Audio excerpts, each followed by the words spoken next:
नमस्कार साथियों, मैं डॉक्टर मोहित मलिक आप लोगों का हार्दिक स्वागत करता हूं पॉलिटिकल साइंस के यूट्यूब चैनल पॉलिटिकल पार्लियामेंट में। आज हम वेस्टर्न पॉलिटिकल थॉट और कंपैरेटिव गवर्नमेंट के कुछ महत्वपूर्ण एमसीक्यू प्रश्न का अध्ययन करेंगे जो आने वाली परीक्षाओं में आपके बेहद काम आ सकते हैं। तो चलिए शुरू करते हैं। आज का पहला प्रश्न आपकी स्क्रीन पर है। गणित के ज्ञान के बिना यहां कोई प्रवेश करने का अधिकारी नहीं है, यह वाक्य कहां पर अंकित था? ए प्लेटो के नगर राज्य के प्रवेश द्वार पर, बी प्लेटो के घर के प्रवेश द्वार पर, सी प्लेटो की अकादमी के प्रवेश द्वार पर, और डी बी और सी दोनों स्थानों पर। इसका सही उत्तर है सी प्लेटो की अकादमी के प्रवेश द्वार पर यह अंकित था कि गणित के ज्ञान के बिना यहां पर प्रवेश करने का कोई अधिकारी नहीं है। चलिए अगला प्रश्न देखते हैं। प्लेटो की रिपब्लिक का मुख्य आधार है। ए ज्ञान ही सद्गुण है, बी सत्य ही ज्ञान है, सी सद्गुण ही ज्ञान है, डी सत्य ही सद्गुण है। इसका सही उत्तर है सी सद्गुण ही ज्ञान है। प्लेटो ने अपनी पुस्तक रिपब्लिक के अंदर न्याय की बात करी है और न्याय को सर्वोच्च सद्गुण माना है। चलिए अगला प्रश्न देखते हैं। प्लेटो ने उच्च शिक्षा को आयु के आधार पर कितने स्तरों में विभाजित किया है? A1, B2, C3 और D4। इसका सही उत्तर है बी। प्लेटो ने अपनी उच्च शिक्षा को आयु के आधार पर दो भागों में विभाजित किया है। पहला जो भाग है वो चलता है 20 से 30 वर्ष तक और दूसरा जो भाग है वह चलता है 30 से 35 वर्ष तक। यहाँ एक बात और स्मरणीय है कि प्लेटो ने अपनी प्राथमिक शिक्षा को कितने भागों में विभाजित किया है? प्लेटो ने अपनी प्राथमिक शिक्षा को 3 भागों में विभाजित किया है। एक जो जन्म से लेकर 6 वर्ष तक चलती है, दूसरी जो 6 वर्ष से लेकर 18 वर्ष तक चलती है, और तीसरी जो 18 वर्ष से लेकर 20 वर्ष तक चलती है। ये चीजें हमें ध्यान रखनी है। चलिए अगला प्रश्न देखते हैं। प्लेटो दर्शन है और दर्शन प्लेटो है, यह कथन है? ए अरस्तु, बी एमर्सन, सी रूसो और डी प्लेटो। इसका सही उत्तर है बी एमर्सन। एमर्सन ने कहा था कि दर्शन ही प्लेटो है और प्लेटो ही दर्शन है। चलिए अगला प्रश्न देखते हैं। अरस्तु का जन्म कहां हुआ? ए ईरान, बी एथेंस, सी स्पार्टा और डी इंग्लैंड। इसका सही उत्तर है बी एथेंस। अरस्तु का जन्म एथेंस में हुआ था। चलिए अगला प्रश्न देखते हैं। अरस्तु के अनुसार राज्यों के परिवर्तन चक्र का सही क्रम है? संयत प्रजातंत्र, भीड़ तंत्र, निरंकुश तंत्र, राजतंत्र, धनिक वर्ग तंत्र और कुलीन तंत्र। आपके ऑप्शन आपके सामने हैं और आपको सही क्रम की पहचान करनी है। इसका सही उत्तर है ए। पहले राजतंत्र बदलता है निरंकुश तंत्र में, निरंकुश तंत्र बदलता है कुलीन तंत्र में, और कुलीन तंत्र बदलता है धनिक तंत्र में, और धनिक तंत्र बदलता है संयत प्रजातंत्र में, और संयत प्रजातंत्र परिवर्तित होकर बदल जाता है भीड़ तंत्र में। चलिए अगला प्रश्न देखते हैं। रूसो के अनुसार सामान्य इच्छा है? ए सबकी सहमति, बी बहुमत, सी आदर्श इच्छा और डी सभी की इच्छा। इसका सही उत्तर है सी आदर्श इच्छा। रूसो के अनुसार सामान्य इच्छा सबकी आदर्श इच्छाओं का योग है। ना यह बहुमत है, ना है सर्वसम्मति है और ना ही यह सभी की इच्छा है, बल्कि यह आदर्श इच्छाओं का योग है। चलिए अगला प्रश्न देखते हैं। अरस्तु ने कितने संविधानों का अध्ययन करके पॉलिटिक्स की रचना की? आपके ऑप्शन है ए 98, बी 158, सी 198 और डी 398। इसका सही उत्तर है बी 158। 158 संविधानों का अध्ययन कर पॉलिटिक्स की रचना की थी। चलिए अगला प्रश्न देखते हैं। किसका कथन है कि राज्य व्यक्ति से पूर्व का संगठन है? ए प्लेटो, बी अरस्तु, सी मैकियावेली, डी ऑगस्टाइन। इसका सही उत्तर है बी। अरस्तु ने कहा था कि राज्य व्यक्ति से पूर्व का संगठन है। इसके विपरीत अगर यह प्रश्न आए कि राज्य व्यक्ति का वृहद रूप है, तो आपको हमेशा ये याद रखना है कि राज्य व्यक्ति का वृहद रूप प्लेटो ने बताया है और राज्य व्यक्ति से पूर्व है, यह बात अरस्तु ने कही है। चलिए अगला प्रश्न देखते हैं। व्यक्ति एक सामाजिक प्राणी है, यह कथन किसके द्वारा कहा गया है? ए हर्बर्ट स्पेंसर, बी अरस्तु, सी प्लेटो और डी मार्क्स। इसका सही उत्तर है बी अरस्तु। अरस्तु ने कहा था कि मनुष्य एक सामाजिक प्राणी है। चलिए अगला प्रश्न देखते हैं। जिस राजनीतिक दार्शनिक ने सर्वप्रथम राजनीति शास्त्र में आधुनिक राज्य की अवधारणा को प्रस्तुत किया वह था? यानी आधुनिक राजनीतिक वैज्ञानिक किसे कहा जाता है? आपके ऑप्शन है ए प्लेटो, बी अरस्तु, सी मैकियावेली और डी हॉब्स। इसका सही उत्तर है सी मैकियावेली। मैकियावेली को आधुनिक राजनीतिक वैज्ञानिक कहा जाता है। चलिए अगला प्रश्न देखते हैं। राजनीति को नैतिकता से अलग करने वाला आधुनिक विचारक था? ए मैकियावेली, बी हॉब्स, सी नीत्शे और डी मार्क्स। इसका सही उत्तर है ए मैकियावेली। मैकियावेली राजनीति को नैतिकता से और धर्म से पृथक करने वाला पहला आधुनिक राजनीतिक विचारक था। चलिए अगला प्रश्न देखते हैं। अपनी किस पुस्तक में मैकियावेली गणराज्य का समर्थन करते हैं? A the discourses, B the prince, C art of war और डी हिस्ट्री ऑफ फ्लोरेंस। इसका सही उत्तर है ए द डिस्कोर्सेस। चलिए अगला प्रश्न देखते हैं।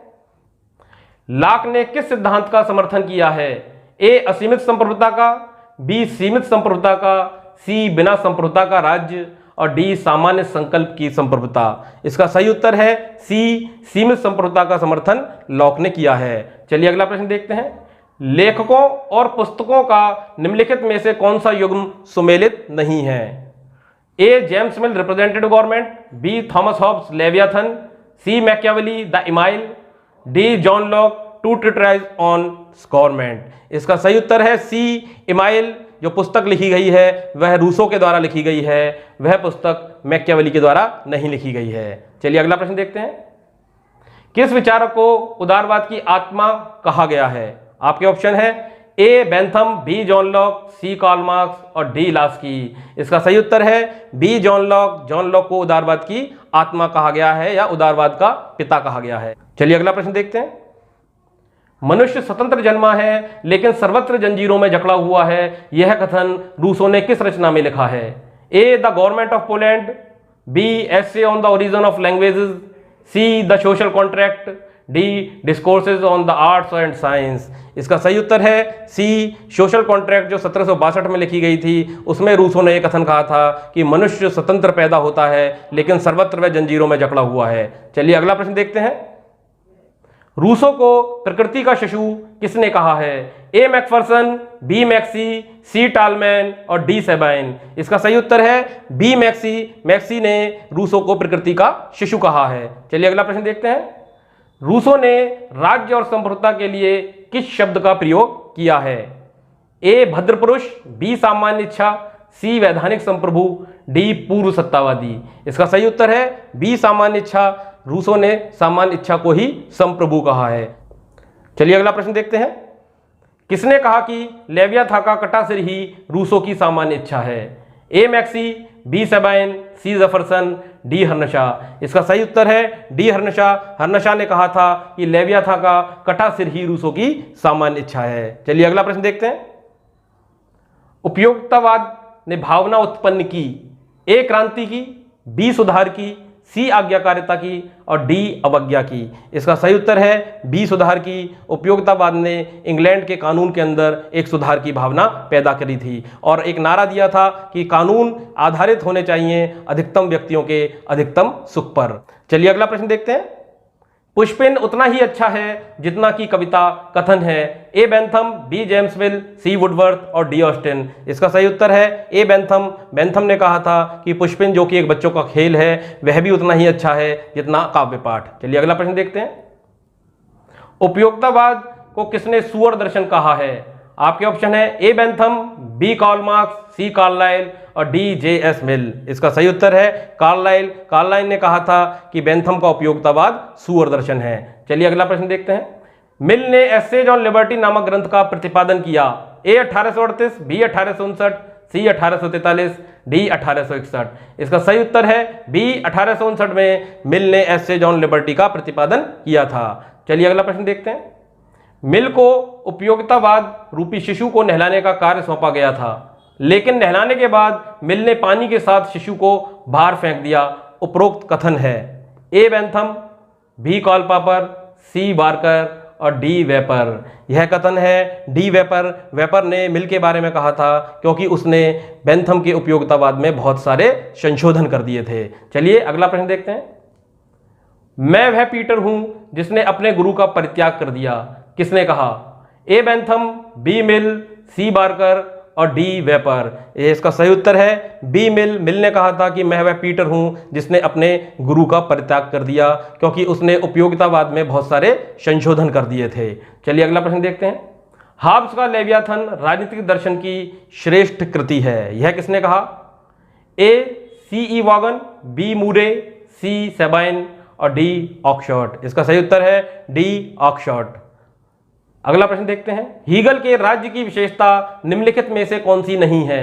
ए राज्य का स्वरूप सावयव है, बी राज्य दैवी सत्ता है, सी राज्य साधन है साध्य नहीं, डी राज्य नैतिक बंधनों से मुक्त है। इसका सही उत्तर है सी राज्य साधन है साध्य नहीं, ऐसा हीगल ने नहीं कहा था। चलिए अगला प्रश्न देखते हैं, मार्क्स एफ फ्रेडरिक एंगल्स ने अपनी किस रचना में स्वयं को वैज्ञानिक समाजवादी कहते हुए Saint Simon, Charles Fourier, Robert Owen को कल्पना लोकीय समाजवादी कहा है? आपके ऑप्शन है A thesis on Feuerbach, B the poverty of philosophy, C the communist manifesto और डी दास कैपिटल। इसका सही उत्तर है सी कम्युनिस्ट मैनिफेस्टो में उसने इन सबको कल्पना लोकीय समाजवादी कहा था। चलिए अगला प्रश्न कहते हैं, फिलॉसफी ऑफ पॉवर्टी 1846 नामक पुस्तक के लेखक हैं ए मार्क्स, बी प्रूधो, सी एंगल्स और डी बेंथम।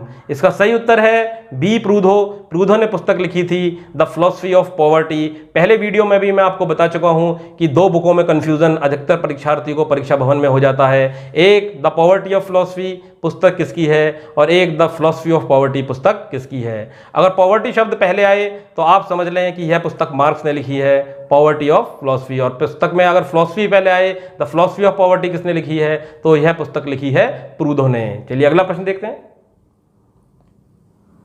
मार्क्स के अनुसार राज्य है ए अतिरिक्त मूल्य का परिणाम, बी गरीबों के शोषण का स्थायी अभिकरण, सी एक वर्ग संगठन जिसे विलुप्त होना पड़ेगा, डी धनिक व शक्तिशाली के बीच एक सामरिक समझौते का परिणाम।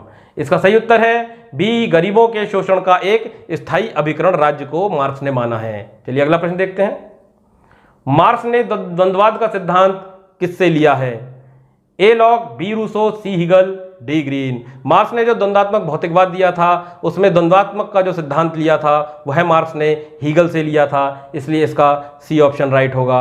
एक साथ साथ और स्मरण कर लेना चाहिए कि मार्क्स ने भौतिकवाद का सिद्धांत किससे लिया था, तो मार्क्स ने भौतिकवाद का सिद्धांत लिया था फ्यूअरबाख से। चलिए अगला प्रश्न देखते हैं, दुनिया का सबसे पुराना संविधान है A Britain, B Bharat, C USA और डी इनमें से कोई नहीं। इसका सही उत्तर है ए ब्रिटेन। ब्रिटेन का संविधान दुनिया का सबसे पुराना संविधान है और यह विकास का परिणाम है।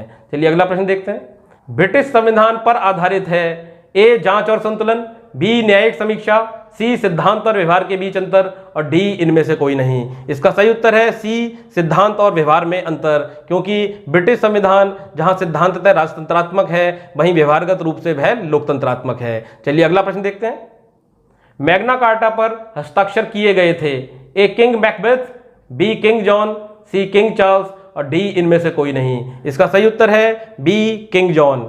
अगला प्रश्न देखते हैं, किंग जॉन द्वारा मैग्ना कार्टा पर हस्ताक्षर किए गए थे ए 1628, बी 1215, सी 1010, डी इनमें से कोई नहीं। इसका सही उत्तर है बी 1215 में किंग जॉन द्वारा मैग्ना कार्टा पर हस्ताक्षर करे गए थे और इसे ब्रिटिश संविधान का सबसे महत्वपूर्ण अधिकार पत्र भी माना जाता है। चलिए अगला प्रश्न देखते हैं, ब्रिटिश प्रधानमंत्री से संबंधित है A House of Lords, B House of Commons, C House of Representative और डी इनमें से कोई नहीं। इसका सही उत्तर है B House of Commons. British प्रधानमंत्री हाउस ऑफ कॉमन्स से संबंधित होता है। चलिए अगला प्रश्न देखते हैं, ब्रिटेन के पहले प्रधानमंत्री थे ए वॉलपोल, बी मैकमिलन, सी चर्चिल और डी इनमें से कोई नहीं। इसका सही उत्तर है ए वॉलपोल। रॉबर्ट वॉलपोल ब्रिटिश पहले प्रधानमंत्री थे। चलिए अगला प्रश्न देखते हैं, ब्रिटिश राजशाही पर खर्च होता है ए बजट का 1%, बी कुल ब्रिटिश बजट का 2%, सी कुल ब्रिटिश बजट का 3% और डी इनमें से कोई नहीं। इसका सही उत्तर है ए ब्रिटिश राजशाही पर कुल बजट का 1% खर्च होता है। चलिए अगला प्रश्न देखते हैं, कैबिनेट प्रणाली का विकास किसके शासनकाल के दौरान हुआ? A William Third, B George First, C Charles द्वितीय और डी इनमें से कोई नहीं। इसका सही उत्तर है सी चार्ल्स द्वितीय। चार्ल्स द्वितीय के समय में ब्रिटिश कैबिनेट प्रणाली का विकास हुआ था। चलिए अगला प्रश्न देखते हैं, कैबिनेट का विकास हुआ A House of Lords, B House of Commons, C Privy Council और डी इनमें से कोई नहीं। इसका सही उत्तर है C Privy Council. Privy Council में से ही कैबिनेट निकलकर आई थी। चलिए अगला प्रश्न देखते हैं, संसद की संप्रभुता का अर्थ है ए हाउस ऑफ कॉमन्स की संप्रभुता, बी हाउस ऑफ लॉर्ड्स की संप्रभुता, सी कैबिनेट की संप्रभुता, डी इनमें से कोई नहीं। इसका सही उत्तर है ए, हाउस ऑफ कॉमन्स की संप्रभुता ही ब्रिटिश प्रणाली में संसदीय संप्रभुता मानी जाती है। चलिए अगला प्रश्न देखते हैं। हाउस ऑफ लॉर्ड कक्ष में बैठता है, ए पहला, बी दूसरा, सी तीसरा और डी इनमें से कोई नहीं। House of Lord second chamber है, इसलिए कहा जाता है कि वह द्वितीय कक्ष में बैठता है। वहीं दूसरी ओर House of Commons first chamber है, इसलिए कहा जाता है कि वह प्रथम कक्ष में बैठता है। यहाँ एक बात और स्मरणीय है, House of Commons first chamber है लेकिन वह लोअर चैम्बर है। House of Lords second chamber है लेकिन वह उच्च सदन है और हाउस ऑफ कॉमन्स निम्न सदन है। चलिए अगला प्रश्न देखते हैं। अमेरिकी संविधान पर आधारित है, ए शक्तियों के पृथक्करण के सिद्धांत पर, बी शक्तियों के समन्वय के सिद्धांत पर, सी शक्तियों की समता के सिद्धांत पर और डी इनमें से कोई नहीं। इसका उत्तर है ए, अमेरिकी संविधान शक्तियों के पृथक्करण के सिद्धांत पर आधारित है। चलिए अगला प्रश्न देखते हैं। अमेरिकी संविधान में प्रभावी संशोधनों की संख्या है, ए 22, बी 23, सी 26 और डी 27। इसका सही उत्तर है डी 27। अब तक अमेरिकी संविधान में 27 संशोधन हो चुके हैं। चलिए अगला प्रश्न देखते हैं। संयुक्त राज्य वर्तमान में एक संघ है जिसमें शामिल हैं ए 45 राज्य, बी 50 राज्य, सी 52 राज्य और डी 55 राज्य। इसका सही उत्तर है बी 50 राज्य। चलिए अगला प्रश्न देखते हैं। अमेरिकी संविधान में एक प्रस्तावना शामिल है और ए 7 लेख, बी 11 लेख, सी 15 लेख और डी 22 लेख। इसका सही उत्तर है ए 7 लेख, यानी कि अमेरिकी संविधान में एक प्रस्तावना के साथ 7 अनुच्छेद हैं। चलिए अगला प्रश्न देखते हैं। अमेरिकी राष्ट्रपति चुनाव के लिए वर्तमान में कुल चुनावी वोट हैं, ए 537, बी 538, सी 539 और डी 530। इसका सही उत्तर है 538, बी 538 बिल्कुल सही है, क्योंकि वहाँ सीनेट की 100 सीटें हैं, प्रतिनिधि सभा की 435 सीटें हैं और 3 सीटें डिस्ट्रिक्ट ऑफ कोलंबिया से हैं और यह सब मिलके 538 होती है। इसलिए वहाँ जो राष्ट्रपति के चुनाव के लिए चुनावी वोट हैं वो 538 हैं। चलिए अगला प्रश्न देखते हैं। संयुक्त राज्य अमेरिका में राष्ट्रपति का कार्यकाल है, ए 2 वर्ष, बी 3 वर्ष, सी 4 वर्ष और डी 5 वर्ष। इसका सही उत्तर है सी 4 वर्ष। चलिए अगला प्रश्न देखते हैं। अमेरिकी विधानमंडल में उच्च और निम्न सदन क्रमशः हैं, ए लॉर्ड सभा तथा कॉमन सभा, बी प्रतिनिधि सभा तथा सीनेट, सी सीनेट तथा प्रतिनिधि सभा और डी कॉमन सभा तथा लॉर्ड सभा। इसका सही उत्तर है सी, सीनेट तथा प्रतिनिधि सभा अमेरिकी व्यवस्था के अंदर उच्च सदन तथा निम्न सदन है। चलिए देखते हैं अगला प्रश्न। स्विट्जरलैंड में हर वर्ष के बाद राष्ट्रपति बदलता रहता है। 2 स्विस कार्यपालिका को बहुल कार्यपालिका कहा जाता है। उपरोक्त कथनों में से कौन सा सही है? ए केवल 1, बी केवल 2, सी 1 और 2 और डी नहीं 1 नहीं 2। इसका सही उत्तर है सी, 1 और 2 दोनों कथन सही हैं। वहाँ राष्ट्रपति प्रतिवर्ष बदलता भी रहता है और स्विट्जरलैंड की कार्यपालिका को बहुल कार्यपालिका भी कहा जाता है। आज का वीडियो यहीं समाप्त होता है और हम आपको मिलेंगे अगले वीडियो में। अगर ये वीडियो आपको अच्छा लगा हो तो इस वीडियो को लाइक कीजिएगा, कमेंट कीजिएगा, शेयर कीजिएगा और सब्सक्राइब भी कीजिएगा। जय हिंद, जय भारत।